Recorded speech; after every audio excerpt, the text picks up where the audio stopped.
today on an all-new Dr. Phil. Is mom jealous? Do you think she really wants to break you guys up? Yes. Of her daughter's boyfriend? She tries to badmouth me all the time. I hate what he's doing to her. He has no job. This is not something any mother wants for their child. She literally says, I want you to find another man. I'm trying to make her realize that she's been brainwashed. When you lived in my house, I heard what you said to her. How'd you hear I put my ear right to the door. Let's do it. Have a good show, everybody. Here we go. This is a safe place to talk about hard things. Stand by. We'll count you down. Today's going to be a changing day in your life. 5, 4. I am not giving up on you.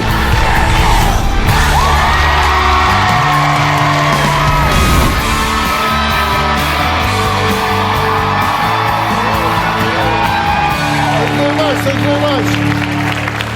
Well, think about this. Spending time together, buying flowers, going to dinner and movies, daily visits, and talks with multiple calls and texts. These are things you might do with a spouse. But Stefanie says these are demands her mom, Cheryl, has been putting on her for years. It's so bad that her boyfriend, Michael, says Cheryl isn't a mother, she's a smother. But Cheryl thinks a daughter's loyalty should be to her mother and says since Michael came into the picture, fights have become a daily occurrence. Take a look. If you did like me, then you wouldn't spend all day telling her how you don't like me. You're calling him a loser. You're calling him a lowlife, be with another guy. Like, you, Mom. Well, Cheryl thinks Michael is a loser and her daughter is being brainwashed. But Stefanie says if her mother's obsessive, inappropriate behavior and lack of boundaries don't change, their relationship is over. My mom completely tries to run my life. She doesn't care about me being in relationships that aren't with her. My mom is even blaming my boyfriend, Michael, for me not spending all of my time with her. You're not married to him. Michael's not your husband. You don't belong there every day. That's not your family. My mom has me feeling guilty about doing anything without her in life. Anything. She's always leaving me the craziest voicemails. You need to communicate and talk to your mother. Show a little concern, okay? She texts me 1 billion times, and if I don't answer right away, then she'll punish me. She wants me to be married to my phone. I decided to turn off my cell phone.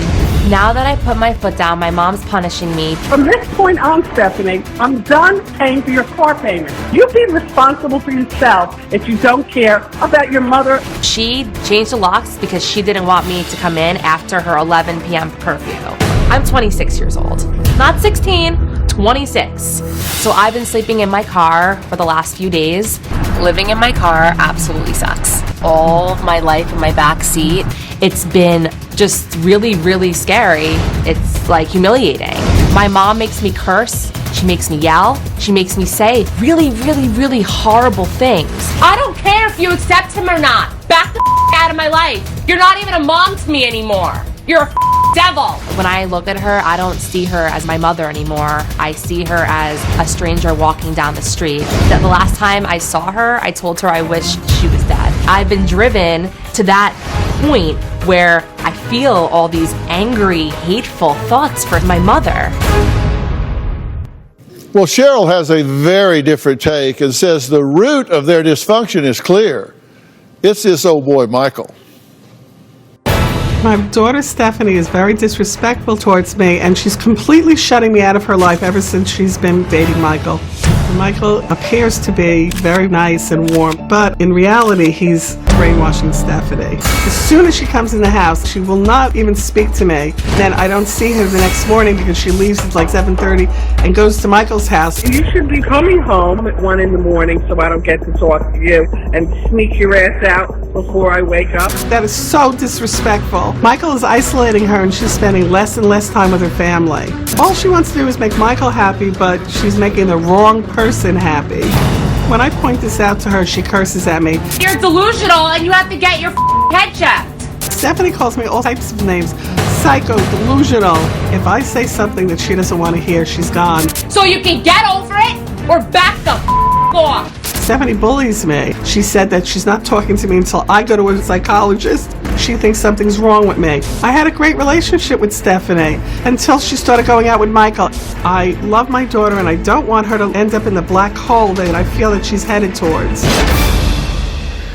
I've been honored. I'm honored to be able to be here with you, Dr. Phil. I'm glad you're both here. It seems like you need to be. Yes. Why is this strife going on? You guys are yelling and screaming and cussing and threatening and all of that. Why are you doing that? And I'm like your wife. I don't raise my voice to my children. But you are yelling and screaming, right? Yes, I have been, yes. So how's it working for you? It's I've tried all strategies and I don't know what to do. Well, how's this one working? Absolutely not working. Because I haven't stuck up for myself until recently. But I'm telling my mom that I'm not going to be married to my phone. I'm not going to deal with how she treats me. Do you think she's going to find someone that's primary in her life instead of you? Or is it always going to be you? No, I hope she finds somebody primary in her life so she can move forward with a healthy relationship. Well, you don't sound that way because you're guilt-inducing her, and everything you say is designed to. If you loved your mother, if you wanted to care about your mother, it's all if you cared about your mother. You're managing her with guilt. Well, I don't feel like I'm trying to guilt her. I'm trying to make her realize that she's absolutely turned herself inside out and has been brainwashed, because that's how it appears. Is she managing you with guilt? I feel guilty to be happy without her. Well, I made a list of things that you said, and here they are. Okay. I just want what's best for her. I take my role as a mother very seriously. I have a good relationship with her until this boy. Michael doesn't have a Jewish mother. He doesn't understand how I am. It just goes on and on. Right, but it's not just me who feels that way about what's transpired in the last 18 months with Stefanie. It's every single person. Okay. They're not That here. makes me feel horrible because I feel like, oh, now I shouldn't go to family events because my entire family doesn't like me. But you don't go to family events. You And then at stop. the end of all this, you cap it off with you're a crappy daughter and you disgust me.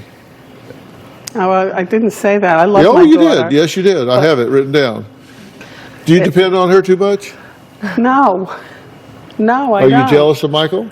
I'm absolutely not jealous of Michael. Why would I be? Any good mother wants the best for their child, right? And they want to be able to communicate effectively, and they don't want their child to walk past them and pretend she's not sitting there. That's so disrespectful. Well, you said she's a crappy daughter. Is he a crappy boyfriend? Well, I believe in boys having jobs, taking girls out on dates, and paying for things, okay? That's what I believe in. So it all depends on how you look at it. What about respect? There's a little tape piece I want to see here. Let's take a look at this. I had my first boyfriend I was absolutely in puppy love with. My mother thought that his family was anti-Semitic. So my mom got on the internet and pretended that she was another girl. She coaxed him into cheating on me, sending pictures. She sent him sexy messages saying like, I love you, to try to lure him in.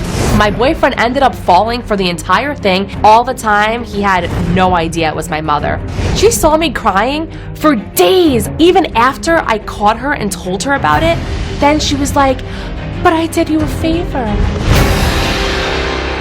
So you were catfishing her boyfriend? No, his Mindy? Who's Mindy?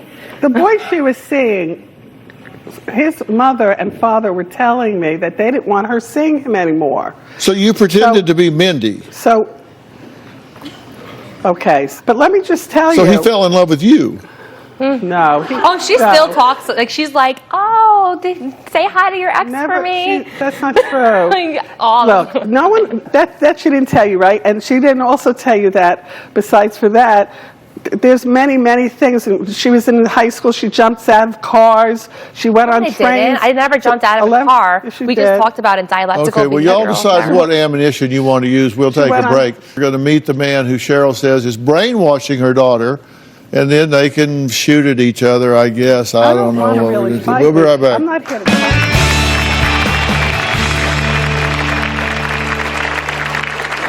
Cheryl thinks that she's the one dating Stefanie. It's completely unacceptable. I want you to keep in touch with me.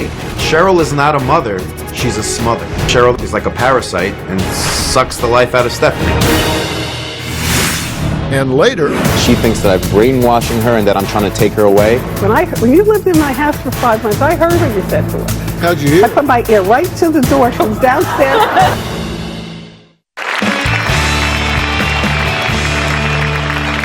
Stefanie says her mother was always overbearing, obsessive, and inappropriate, but now Cheryl blames her behavior on Stefanie's boyfriend, Michael. Michael says Cheryl never cut the cord, and now instead of a mother, she's turned into a smother. Take a look. In the very beginning, Stefanie told me that her mother was a bit nutty, and to make sure that I was prepared for her being very invasive, I just thought, well, maybe she's just a little bit of an overbearing mother. Then I realized that Cheryl thinks that she's the one dating Stefanie, and that's where the problem comes in.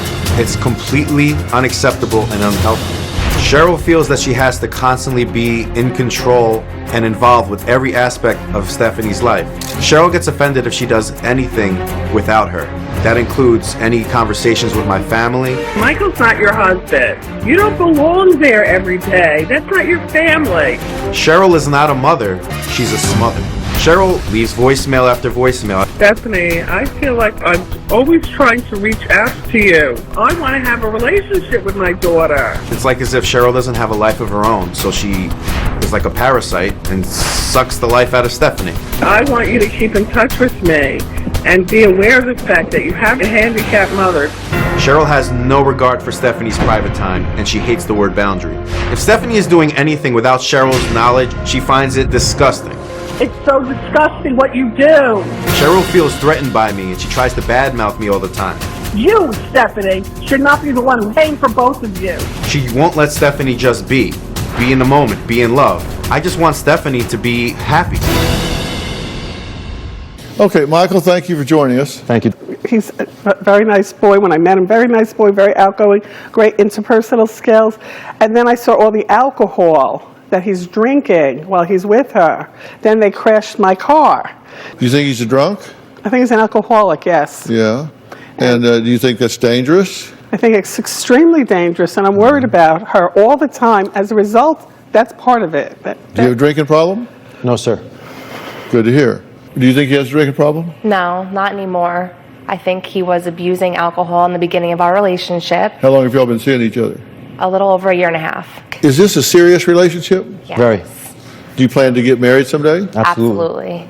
Children? Yes. That's The whole nine. one of the main things. Have you been married before? No, sir. You? No. Okay. So are you engaged? No. Has he asked you? No. What are you, chicken? I mean, no pressure. No pressure. Does this worry you in asking her? Absolutely. This is Because you're going to marry your mother too, you think, huh? yes. She told me from the very beginning, like the first week of us maybe dating, to watch out for her mom and to be aware that she might be very involved, very intrusive. And you know, it's always different when you hear something than when you actually see it. And I began to see it pretty early on, and it's just progressively gotten worse. I don't want to feel like I'm dating you and her. I just want to feel like I'm dating her. But is his being involved here at your expense? Now, come on, let's be honest with each other. You can't, wait a minute, before you answer, you're a real smart lady, and you know a socially desirable answer, and then you know a real answer. If I ask you a question like that, the socially desirable answer is, oh, no, not at all. But the true answer might be, yeah, he kind of takes her away from me. I'm just curious what you really think. I really think that 2 weeks after she came back from the city, she was going to go to NYU for social work. She moved out and went back and found an apartment to go to LIU for, a different, special ed. She met him from a friend, and within a week, maybe two the very most, he moved into her apartment, doesn't pay a penny. I didn't know about it. She stayed there till December. She had surgery, so I was constantly changing the sheets and wanting to make sure, right? I had to go see you every other day. That's when I found the alcohol. That's when I realized that he was in there without paying any rent. He wasn't on the lease. I don't hate him as a human being. I hate what he's doing to her. He has no job, and I feel like this is like not something any mother wants for their child. Is that a yes? Yes. Okay. I want them to have a healthy relationship more than anything. I want that, and I don't think she believes that. She thinks that I'm brainwashing her and that I'm trying to take her away. I'm very close with my mother, and I'd like her to have the same relationship with her. You're not saying what really is going on, and he is acting like he wants us to have a great relationship, but that's not really what he's saying to you. When you lived in my house for 5 months, I heard what you said to her. You were, but I heard it. It was very negative. It wasn't positive. How did you hear it? What? How'd you hear I put my ear right to the door. She was downstairs. I'm going to be honest. Because I want to know what's going on there. Right, and I'm paranoid to even live there because I'm thinking that she's hearing everything. They were fighting. What does a mother do when they're when your child is fighting? I was hearing terrible fights, and I put my ear to the door. What is going on here? When you came back. Wait, hold on. I thought we were talking about you. Now we were fighting? You were also fighting. Now we're taking a break. Find out what Cheryl did to Stefanie to make her Valentine's Day anything but romantic, and why Cheryl blames Michael. We'll talk about that when we come back.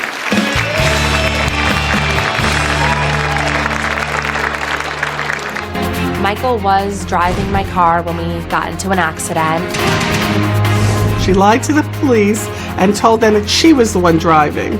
I didn't want to see him go into jail for another alcohol-related issue. I've been to several doctors, and they have told me that I am not an alcoholic. On Valentine's Day, we had an explosive fight, the three of us. Michael got very, very angry at me and actually raised his voice, which he never does. I realized that he didn't get her anything. There was no Hallmark card, no balloons, there was no perfume or roses. Michael made me the most beautiful CD. I was so happy. It was the best Valentine's Day ever. I felt like that was nice that he is singing love songs, but at least one rose from a gas station would have made me happy. Now, these two women went head to head. Cheryl says she has some very valid concerns about Michael's bad influence on her daughter. But Stefanie and Michael say she's making a mountain out of a molehill. Take a look. I think that Michael is an alcoholic. When I started addressing the alcohol situation with Stefanie, that's when Michael stopped talking to me. You know it's bad for him to drink, so why do you do it? It's bad for anybody to drink. My mom uses Michael's past alcohol abuse as a reason I shouldn't get upset with any horrible, disgusting things that she says about him. Cheryl's biggest complaint is that I'm an alcoholic and that I've been in rehab before, which I have. I used to escape to drink. I've been to several doctors, and they have told me that I am not an alcoholic. She'll tell me that alcoholism is an illness. He'll never recover from it. Stephanie's putting herself in a bad situation dating an alcoholic. Michael crashed the car that I bought her last summer. Both of them went to a restaurant. Stefanie told him she was too drunk to drive, so he said, "I'm fine." Michael was driving my car when we got into an accident. She lied to the police and told them that she was the one driving. I took the blame. I didn't want to see him go into jail for another alcohol-related issue. So now I'm getting a call from the police, and I have to go pick her up at the police station. These are the reasons why I'm concerned about why she's not coming home at night. She absolutely could have met someone that had a job and wasn't an alcoholic. Okay, now, can I go back to this Valentine's Day thing? You got mad at him because he didn't give her what you thought he should have. I got mad at him because for all the holidays, she's buying him a lot of presents, all bows, the way we were all in our family, always giving and taking and everything with big things. And he doesn't buy one Hanukkah present. She has like 5. She takes him out to dinner. She's going, a wonderful girlfriend. So what do you do for her? A tape and no presents for Hanukkah? It's like not giving Christmas presents. That's not appropriate to me. That's not nice. Why are you talking to him? I asked you the question. That's true. Thank you. Sorry. But if he's a no-good son bitch, then wouldn't you be glad that he's doing that? Because it might make her mad. She'd kick him out. There's nothing that he's going to do that's going to make her kick him out. How do you know? Because I love him. You're living in your car to be with him instead of... It's for my own dignity, because I am also sticking up for not only my relationship with him, but for once in my life, I want to live my own life and not my mom's life. I have my own standards for Valentine's Day or any occasion or any day of my life. I have my own standards. and not hers. And she, especially on Valentine's Day, wanted it to be about her and her standards. Okay, well, tell me about yourself. Are you like a layabout, worthless mooch or something? For the last year and a half, 2 years, I've been working with special needs students as a TA. Not the greatest paying job, but it's taught me a lot about myself, and I myself am in school right now as well. So she'd like me to work 40 hours a week or full-time or be settled, but the truth is I'm a college student. I've had a lot of issues with academics because I suffer from a disorder known as body dysmorphic disorder, and that's part of the reason why I hid behind the escape of drinking. But I have been told by doctors that you're not an actual alcoholic, and I don't abuse alcohol anymore. I've been through a lot of things with her, without her, but the bottom line is I'd much rather be with her, and she won't accept me being a heavy booze drinker in a relationship with her. She wouldn't allow that. You go to college? Yes, sir. Full-time? No. Part-time? Yes. How many hours? 10 hours a week of school. Okay. Yeah. All right, and then you work? And then I work on a part-time as well.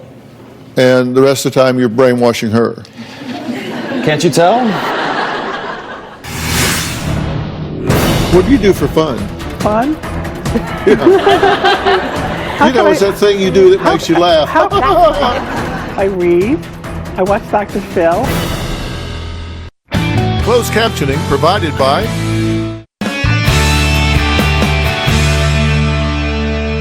How you get along with your mother? Very well. How you get along with your dad?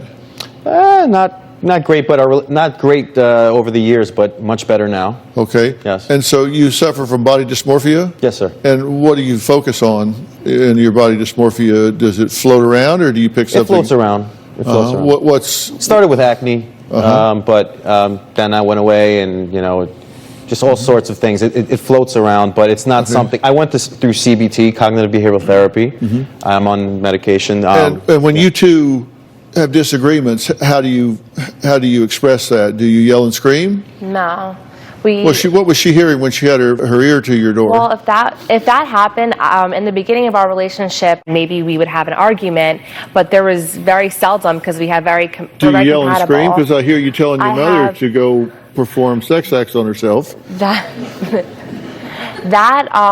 She definitely brings out the worst in me. I am predisposed to have a temper problem because, I believe it's genetic in a way, and my father is like that. Not me. My ex-husband. Not me.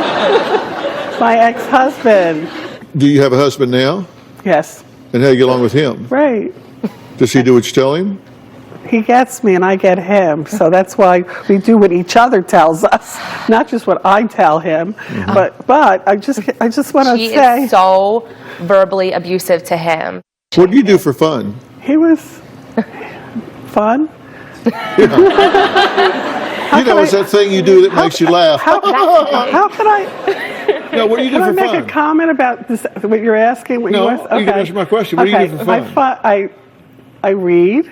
I watched Dr. Phil. I watched him for 15 years. Yeah, okay. A lot of Dr. Phil Ray and Oprah before you. And on Tuesdays you'd come in. So I love your wife. Yeah. Like you're looking back. Yeah, there's Robin. Wave, Robin. I think she's very nurturing, and she's making me out to be something that's not how I am. Okay, so you read and watch Dr. Phil. What else do you do for fun? And I dance. You dance? And I love to swim. And I'm going What about the movies? Every Saturday I go to the movies. Oh yeah. What do you two do for fun together? Well, we used to before she went out with him. We used to dance. Well, even she's a great teacher. Remember when it was Melissa's bar mitzvah? You told me I couldn't remember what I had to say. We got our nails done, and we got at times, and we used to get our hair done together. We used to go swimming. All right. And all the wonderful things. Do you ever see them interacting in a healthy way? Very rarely, very seldomly. I think that she's made a lot of effort in the past, not necessarily in the last month or so, but in the past, since I've known her and been in a relationship with her, to try to have a healthy standing relationship with her mother. And a lot of times Cheryl will say, oh, let's just start over, start from scratch. That's a very common phrase that she uses, start from scratch, start over, start anew. But it never really lasts very long before it goes right back down to, the yelling and arguing. Okay, so you're currently living in your car? Yes, and at times I am living, which his parents don't know, in his room in their house, and I don't feel like that's respectful. They know it now. Yeah. Yes. All right, what phrase does Stefanie use to describe her relationship with her mom that Cheryl hates? We'll talk about that when we come back.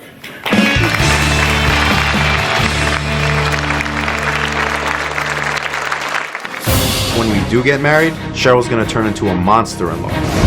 It's really devastating when you want to have a family with somebody and your mom is saying that this guy that you see as being a wonderful husband is going to be a bum, an alcoholic. It breaks my heart. Closed captioning provided by...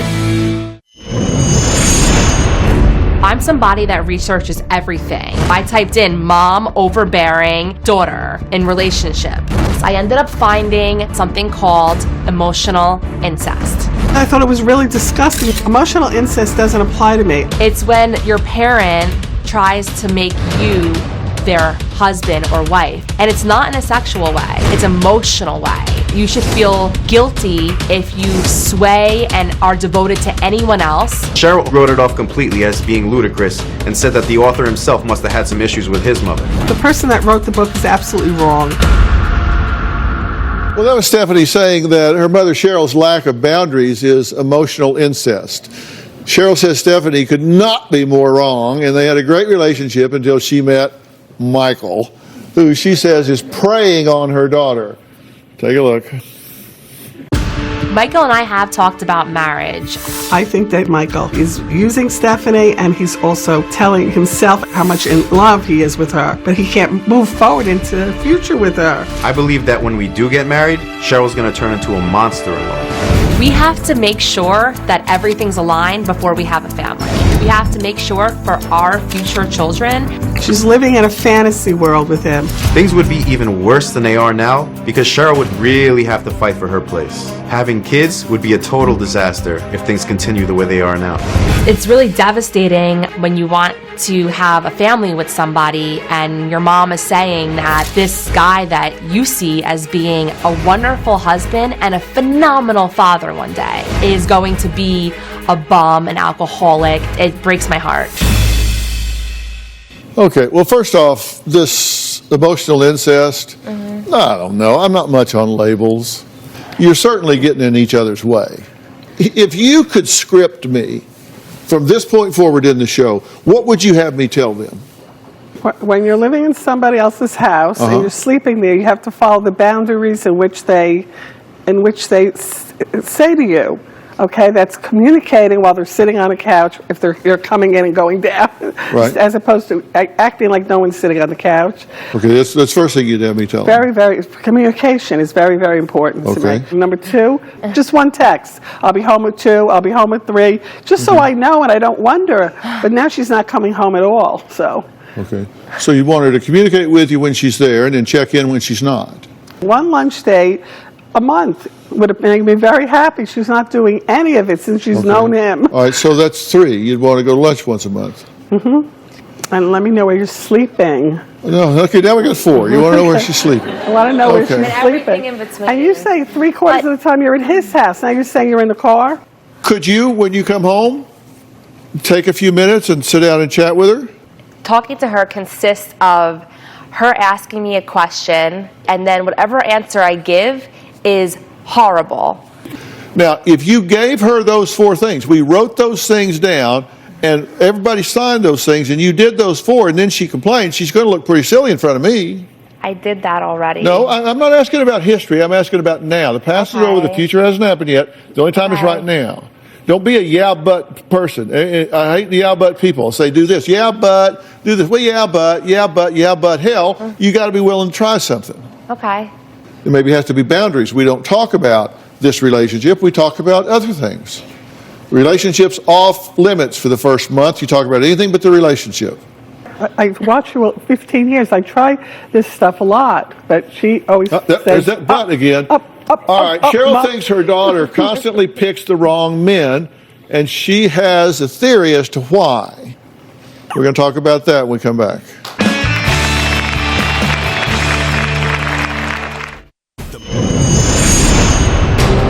My self-esteem my whole life has been horrible. She was over 315 pounds in high school. That's where the low self-esteem comes from. I didn't feel I deserved a happy or healthy relationship. Because of that, she finds boys with broken wings and she wants to fix them. This year is actually awesome for me. I lost over 150 pounds. I keep telling my mom that I have this phenomenal guy that I'm dating and to just be happy for me. Stefanie admits she struggled with self-esteem throughout her life, but she says now she is learning how to be happy with help from Michael. Her mother feels threatened and is hell-bent on breaking them up. Now, do you think she really wants to break you guys up? Yes. She literally says, I want you to find another man, from the beginning and still over a year and a half later. That's very direct. That's not true. All right, Stefanie says she tried to go to therapy with Cheryl. Too many excuses why the therapist couldn't relate. He's not Jewish, not a mom, doesn't have a daughter. Take a look. Stefanie has tried numerous times to work things out with her mother in order to have a healthy relationship. But it takes two people to make that happen. My mom has the most ridiculous criteria to make sure that the therapist is credible enough. They have to have a PhD. They have to be a female. They have to be a mother. They have to have a daughter. They have to be Jewish. But my mom thinks Dr. Phil is the only person that could save and help us. She is completely obsessed with Dr. Phil. I want Stefanie to meet a productive man, get married, and move out of my house. Okay. Well, I'm not Jewish. I don't have a daughter. Right. I'm not a mother. But I agree with 98%. In 15 years, you have a good track record of everything you say. Look, let me just leave it with you this way. Play the game. Okay. Don't be such a hardhead. Play the game. When you come in, take a few minutes, sit down and talk to what she calls your mother. When you go somewhere, text her and do the things that we talked about. Thank you. And we're out of time here, but I'm not done. Okay? I would agree to stay involved in this situation. I come to New York a lot because we shoot Bull in New York. You watch Bull? No. Bull is on CBS Tuesday nights at 9 o'clock. It's about my life before the Dr. Phil show. Oh.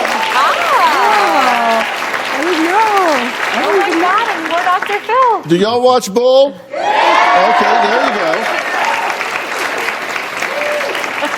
It's about my life when I had a real job. So I'm in New York a lot. I'm going to come see you people. Wow. I may just drop in. You may look in the back seat of your car and there I am. Who knows? I will see you again and we'll work on this further.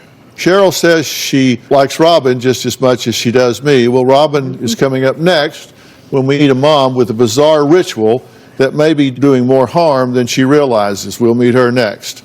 All right. Closed captioning provided by... My next guest, Opal, wants to look her best and wow the crowd at an upcoming singing performance, as well as family and friends at her daughter's high school graduation. But is she sabotaging herself with a really unconventional and peculiar ritual that she's doing every day? I think so. Take a look. I really like this one. Back in the day, I was very fun. I was hot stuff. I dabbled in modeling, and today, when I'm going through these stresses in life, it's definitely taking a toll on my skin. I started to notice lines and wrinkles on my forehead, around my mouth, and I have sagging under my eyes. So I created my own skincare regimen, which I use soap, rubbing alcohol, and olive oil. I just take it and pat it all over. She's just slathering on there like she's a baked turkey. I have 2 big events coming up. The first is my daughter Christine is graduating from high school. The other event it's our big spring concert for the singing club that I'm president of. So when I see my family and friends, I want to have that Hollywood glam. And when I take the stage, I want to be flawless. I have to say, that's unbelievable that you're using rubbing alcohol and olive oil and that harsh soap. Oh my gosh, it's scary. Even I know better than that. That's not good at all. And actually, Opal, you are the very reason that I partnered with Dr. Jessica Wu, a very highly acclaimed dermatologist, to launch my newest skincare line. Because each product was created with the highest level of active ingredients on the market, and none of them have a mixture of alcohol and olive oil. How did you decide to put that on your face? Well, to be honest, Dr. Phil and Robin, I had no idea what to do about my face. So I used the bar soap. It was convenient. And then the rubbing alcohol, like it would take all the dirt away. And then the olive oil was my moisturizer. Yeah. So, Christine, what do you think of your mom's routine? I think it's ridiculous. Even I don't have to use those things on my face. Please help my mom. Okay, so Opal, you are going to love what I have created in your honor. It's the SOS Ultimate Cleansing Trio. So I think it's time to save Opal's skin. SOS. So this trio includes Foaming Joy, a sulfate-free and a potent antioxidant to gently, very gently cleanse while leaving your skin very smooth, soft, and ready for the day. I have to interrupt for a moment here. I'm so proud to tell you, not only do women everywhere love Robin's Foaming Joy, but it was recently named Oprah Magazine's 2017 Spring Beauty Award winner, which is huge. And I am so happy and so proud that Foaming Joy had actually won the award, and I could not stop jumping for joy. So Opal, next in your cleansing routine, you are going to need an exfoliating scrub. I actually have 2 in my line, Polish to Perfection and Twinkle Twinkle, You're a Star. For you, I recommend using Polish to Perfection. It is gentle enough to be used every night, which is exactly what you need after using all that alcohol on your skin.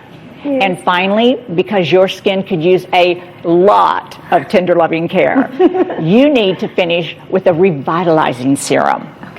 And I call it, face it, you look amazing. And it's a lightweight serum to hydrate your skin and to improve the look of fine lines and wrinkles. Oh, nice. So Opal, promise me, no more harsh bar of soap, rubbing alcohol, or olive oil on your face. I promise. Yes. If you're still not convinced just how good Robin's products are, take a look at these before and after pictures of 49-year-old Diane. Okay? In our audience, meet Diane and her 22-year-old daughter, Danielle. They've both been using Robin's products for 6 weeks. So, Diane, how are you feeling about the way this is working for you now? Well, I have to thank Robin because I never thought my skin would look this fantastic. I love the Foaming Joy. It leaves my skin clean and soft, and the Polish to Perfection and the Twinkle Twinkle makes it feel brighter. I love it. Opal, you're going to love these products. So Danielle, since you're just in your 20s, have you seen much change? My skin has been phenomenal. It's awesome. And you really think people should start in their 20s, right? Oh, wow. 20 is not too young. Yes, I'm thrilled that both of you are using the products and both of you have seen such great results. Opal, you have a beautiful daughter about to graduate from high school. Yes. And you're preparing for your singing performance. Yes. All in the same month. And so it's kind of stressing you out, right? It's very stressful. Well, let me tell you, when you're stressed, it shows in your face. So you really have to take care of yourself because it really, trust me, it takes its toll on you. And Opal, I want you to feel like a star and wow the family and friends at Christine's graduation and the audience at your performance. So I'm sending you home with a year's worth of my SOS Trio.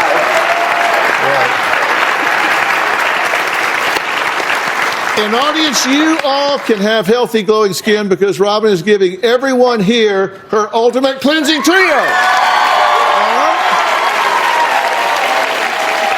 You can find Robin's SOS Trio and all of her products only at RobinMcGrawRevelation.com. RobinMcGrawRevelation.com. That's where you can find it. So that's it. I want to thank all of our guests today. We will see you next time.